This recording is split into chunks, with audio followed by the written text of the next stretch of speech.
Thank you, Mr. Secretary. Senator Britt. Well, thank you, Mr. Chairman. Mr. Secretary, thank you for being here and for the work that you're doing. You mentioned a number of things in your opening that I want to touch on. Let's start with data centers.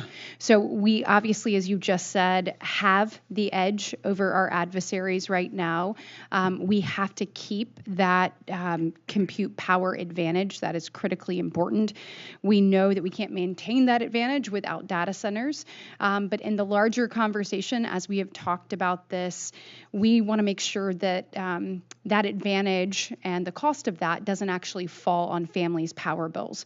Between 2001 and 2005, we saw residential power bills go up in this nation over 40%. It's totally unacceptable. We look at where we are right now and try to figure out what is the pathway forward. When you're looking at data center heavy regions, the wholesale electricity prices surged over 250% during that same time period. So obviously, vast majority of that in the previous administration. But here we are. What do we do now? You mentioned a couple of things, and I've seen you do this in the last several months, and I appreciate President Trump's leadership on this and yours as well. The ratepayer protection pledge that you had a number of private sector entities step up and say, hey, let's do this. I think that was an excellent move.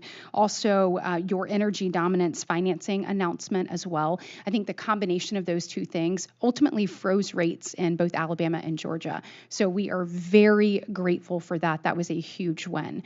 But ultimately, when we're looking at the price right now, we've got to figure out how do we drill down and how do we actually lower rates, not just freeze them. So my question to you is, how do those two things possibly lead to not just freezing, but lowering rates? I want to see lower rates in Alabama. And if not those two things, then what do you have in mind that will ultimately help people have a more affordable energy bill? Great question, Senator Britt. I love your passion and I share it. Thank you. And my one word answer is common sense. Okay. Common sense.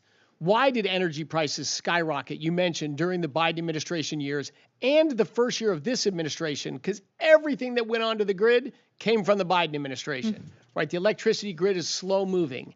And their policy had two pieces to it.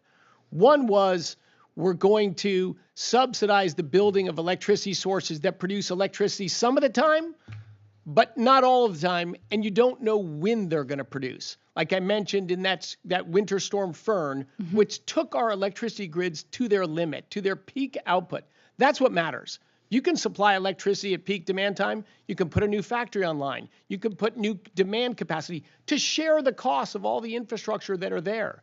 But if you're not there at peak demand time, wind, solar, and vacation just disappeared at peak demand time, which means all the other times they add electricity to our grid, all they're doing is having some other plant turned down.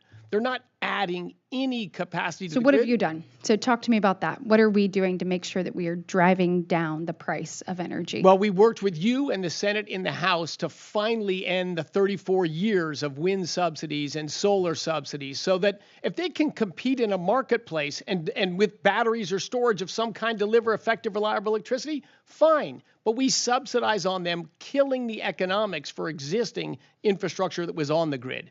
So we're ending that nonsense. We're focusing on, in the short term, how can we get more out of our existing grid? We're uprating hydro facilities. We're uprating natural gas facilities. We've restarted a nuclear power plant, which will have a ribbon cutting on very soon. First time that's ever been done in the world. We have a second restart underway, and there's more that are coming. So I just have one more minute left, so I may get you to follow up with me on this because I want to make sure that we are saying I am grateful for the work that's been done. I just want to see more work done. I want to see even greater results. So I look forward to working with you, and I know that you are the man to make that happen. You mentioned the grid, though. The Biden administration never had a strategic plan about how do we secure our grid. I appreciate the Trump administration coming forth and saying, okay, here we go. We're going to have a national cybersecurity, the actual strategic plan that you all put out with regards to this.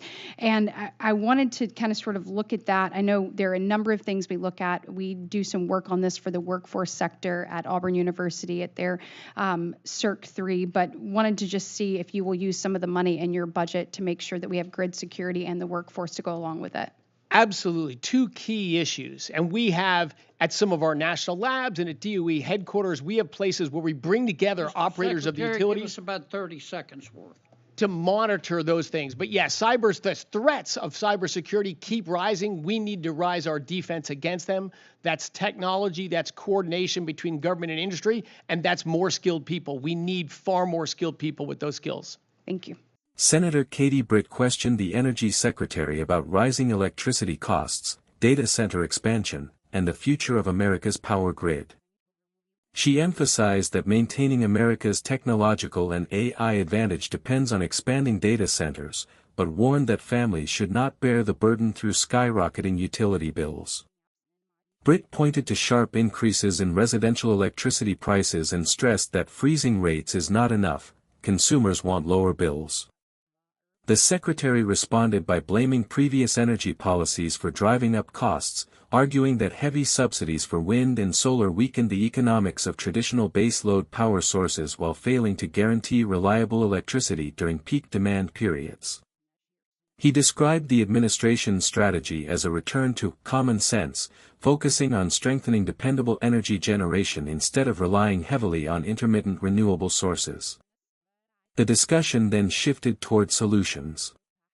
The Secretary highlighted efforts to modernize hydroelectric and natural gas facilities, restart nuclear power plants, and increase overall grid reliability.